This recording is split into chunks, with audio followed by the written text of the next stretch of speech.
Imagine sitting in a dark mahogany-paneled office in downtown Portland, watching your family divvy up a $30 million fortune as if it were a holiday feast. Your mother walks away with a $25 million Napa Valley estate. Your father inherits Thompson Maritime, a shipping empire worth $30 million. Your brother lounges smugly with a collection of vintage Ferraris in his Manhattan penthouse. Your cousin casually takes a yacht and a Martha's Vineyard home. And you're handed a single, unremarkable envelope. As the room bursts with laughter, you can't help but wonder if someone's playing a cruel trick. But that envelope, it's about to turn everything upside down. I'm April Thompson. At 26, I thought I knew my place in the family hierarchy.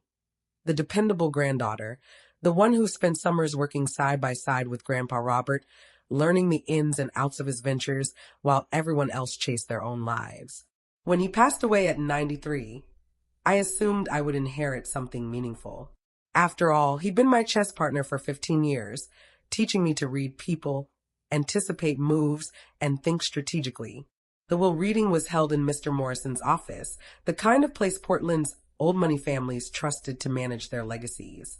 Mom sat poised in a sleek black Chanel suit, dabbing at her eyes with tissues that had clearly never touched a tear. Dad glanced repeatedly at his Rolex, probably calculating how soon he could modernize the shipping fleet. Marcus lounged arrogantly, already acting like he owned everything. Jennifer whispered to her husband about property taxes, already scheming. Then came the numbers.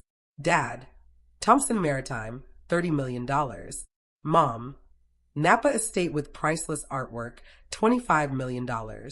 Marcus, car collection and Manhattan penthouse, roughly $8 million. Jennifer, Yacht Isabella and the Martha's Vineyard house. And then the room went quiet. Mr. Morrison turned to me. This was the moment I'd imagined countless times. Grandpa and I had always been close, sharing stories about building his empire from scratch, dissecting strategy during late-night chess games, talking about negotiation, loyalty, and vision. To my granddaughter, April Thompson, Mr. Morrison said slowly, I leave this envelope. That's all. Laughter erupted. Not kind laughter. Mocking, dismissive laughter. Mom patted my knee in what she clearly thought was sympathy. Well, sweetie, she cooed. Maybe there's something sentimental in there. A nice letter, perhaps. Her eyes, however, were gleaming with amusement.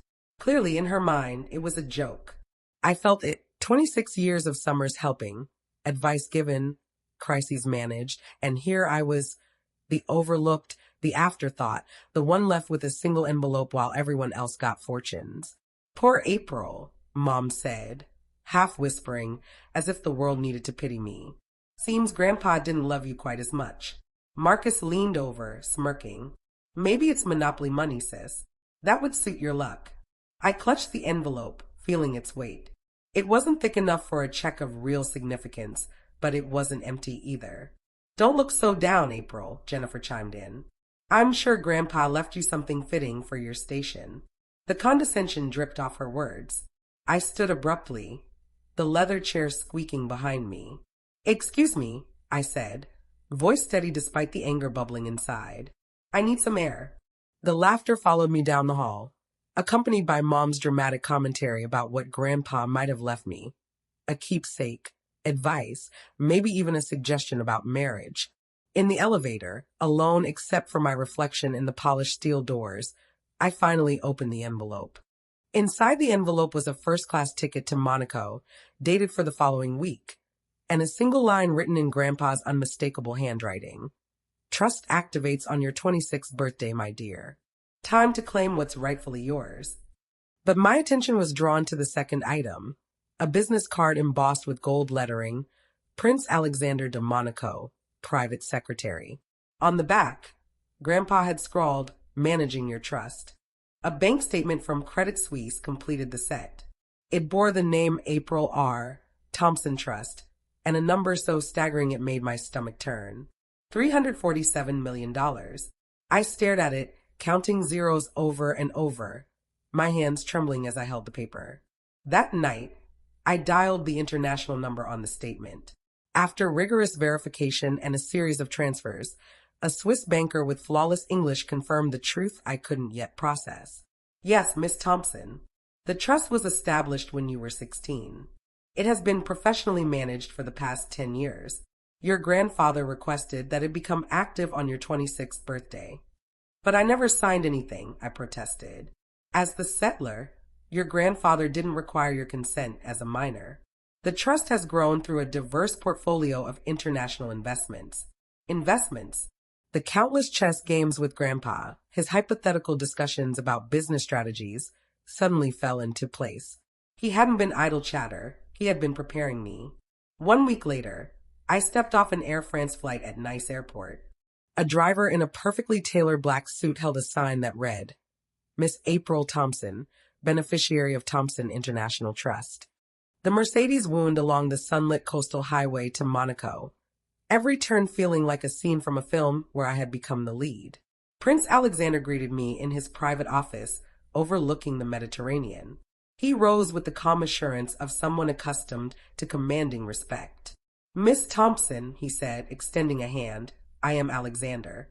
Your grandfather was not just a friend, but one of the most astute investors I've ever met.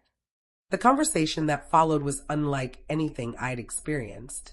Thick folders revealed the scope of my inheritance. Controlling interest in Monte Carlo Bay Resort and Casino, generating $40 million annually. Belmont Grand Casino and Resort in Las Vegas, producing $145 million per year. Commercial real estate holdings in London, Tokyo, and Sydney. Grandpa had ensured every tax obligation was meticulously managed within the trust structure. You've been receiving a modest stipend of $60,000 per year, Alexander explained. Enough to live comfortably as a teacher, but not enough to draw attention. It all made sense now. The money in my savings account, my ability to cover rent without stress, why I never panicked about finances while colleagues worried endlessly. Alexander, how much am I really worth? I asked, my voice barely above a whisper. He consulted a document. As of this morning, the trust net value stands at approximately $1.22 billion. I gripped the arms of my chair, my pulse hammering. A billionaire. I had been a billionaire all along. Grandpa's timing had been precise. He wanted you to experience life normally first, Alexander said. To learn responsibility and independence before inheriting this. He knew that if your family knew your worth, their treatment would change, resentment, control, or seeing you only as money. I thought of the will reading, the laughter, my mother's cutting remark. Their true selves had been revealed perfectly. That evening, I toured Monte Carlo Bay with Claude Dubois, the general manager. Walking through the property, 300 luxury suites, 5 restaurants, and a bustling casino floor. I felt like I'd stepped into another world. Occupancy had held steady at 94% for 3 years. Claude said simply, Your trust has been an exemplary owner. The next morning, Alexander arranged for a private jet to Las Vegas. As I sank into the leather seats of an aircraft I apparently owned, a single thought crystallized. It was time to play the game, just as Grandpa had taught me. The Belmont Grand Casino and Resort was even more magnificent than Monaco. 47 floors of shimmering glass and gold dominated the strip. Sarah Chun, the property manager, met me at the airport with a limousine that would have left my family speechless. During our tour, Sarah showed me the financial reports. Numbers so vast they almost stopped making sense. Everything was immaculate, profitable, expanding, and structured like a living machine. Your trust has been discussing global expansion, she said casually. There's interest in acquiring similar properties in Dubai and Singapore. That afternoon, I met, virtually, the people who had been managing my life for years without me realizing it. My CPA had filed every tax return. My investment manager had quietly grown my portfolio from hundreds of millions to over $1 billion. My legal team had ensured everything was shielded behind privacy structures, so layered it would take a forensic accountant months to untangle them. Your grandfather left clear directives, my lead advisor explained. Strategic acquisitions, particularly in markets where you have personal knowledge or family connections. Family connections. The phrase stuck. Over dinner, I asked Sarah a question that sounded hypothetical. If someone wanted to buy a small shipping company worth, say, 30 million, how would that work? She barely blinked. For a trust your size, that's pocket change. We could complete that acquisition in under 30 days. That night, I couldn't stop thinking about Dad's company. Thompson Maritime had been struggling for years, profitable but drowning in debt, expansion costs mounting since Grandpa's death. I dug through public records, and the picture grew worse. Cash poor, over-leveraged, vulnerable. When I called Alexander, he listened in silence. You want to acquire your father's company. I want to save it, I said.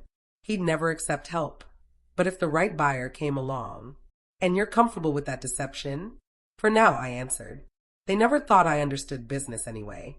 Back in Portland, I worked from my small apartment, fielding calls about a resort purchase in Dubai while my family still assumed I was between freelance jobs. The contrast was surreal. The acquisition offer went out Tuesday morning. By lunchtime, Dad called. His voice was tight, strained.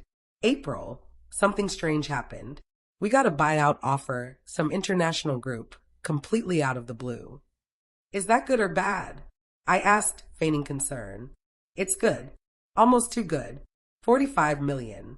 That's 30% above book value. But they want an answer by Friday. Thursday's family dinner felt different. Dad had spread spreadsheets and valuation reports across the table like he was planning a military campaign. As they discussed the terms, I asked about employee retention, integration timelines, management transitions. Mom frowned. Those are very specific questions for someone who doesn't work in business. Grandpa always said to read the fine print, I replied lightly. Dad stared at me, not with irritation, but with dawning respect. You're asking better questions than my business attorney. Maybe I inherited more of Grandpa's sense than anyone realized. Friday, for 4:47 p.m., Dad signed the papers. By 5:15, he was $45 million richer. By 5:30, I owned Thompson Maritime. That weekend, I bought the Westfield estate, 20 acres overlooking Portland, $18 million, every inch architectural perfection. When I texted Mom the address, she called, confused. April, you sent me the listing for that mansion that just sold to some mystery buyer. I'm not in front of it, Mom, I said, standing beneath the chandelier that shimmered like falling glass. I'm in it. When they arrived, their disbelief filled the marble foyer. How exactly did you buy this house? Dad demanded. Grandpa's envelope, I said. It wasn't just a letter. It was notice that my trust had activated. I've been a billionaire since my 26th birthday. Silence. And there's something else, I continued, unlocking my phone. I made a small acquisition recently. You might recognize it. I turned the screen toward them. The logo for Thompson Maritime, under its new parent, Neptune International Holdings. That's my shell company, I said quietly. I bought your shipping business. Dad went pale. You sold it for $45 million, which was generous considering the debt and liquidity issues. The fallout came fast. Marcus called 3 days later, voice sharp with panic. What the hell is going on, April? Are you actually some secret billionaire? Not secret anymore, I said, sipping coffee on the terrace, beans that cost more per pound than Marcus earned in a week. He was still talking when I ended the call. We needed a family gathering that evening. It turned out to be the reading of the will. I remember the smirks and jokes when everyone first learned about my inheritance. The tension came immediately after. Marcus started mentioning lawyers, audits, fraud claims, and elder abuse investigations. I couldn't help but chuckle. Marcus, I thought, do you really want to risk years of court battles against a legal team that money can't even buy? That night, they arrived at my gate like a self-appointed intervention committee. I let them in, but on my conditions. No interruptions, no threats, no demands. They could speak, but only how I allowed. In my living room, with its towering windows framing the city skyline, I watched them settle onto the sofa, looking like defendants awaiting a verdict. What's on the agenda? I asked. Dad spoke first. April, we owe you an apology. For what? I replied, curious. For not understanding your inheritance, he said. That's not enough, I answered. You're apologizing because you were wrong about my inheritance, not for the way you treated me. What followed was the most candid conversation we had ever had. I made it clear that I no longer needed their approval, but that I wanted a genuine relationship if they were willing to see me for who I really am. There was one final request I made. I want a public acknowledgement from all of you for how you handled the will reading, I said. Post it on social media, in newspapers, wherever you announced your own inheritances. I want the world to know you were mistaken about mine. Within a week, the acknowledgments appeared.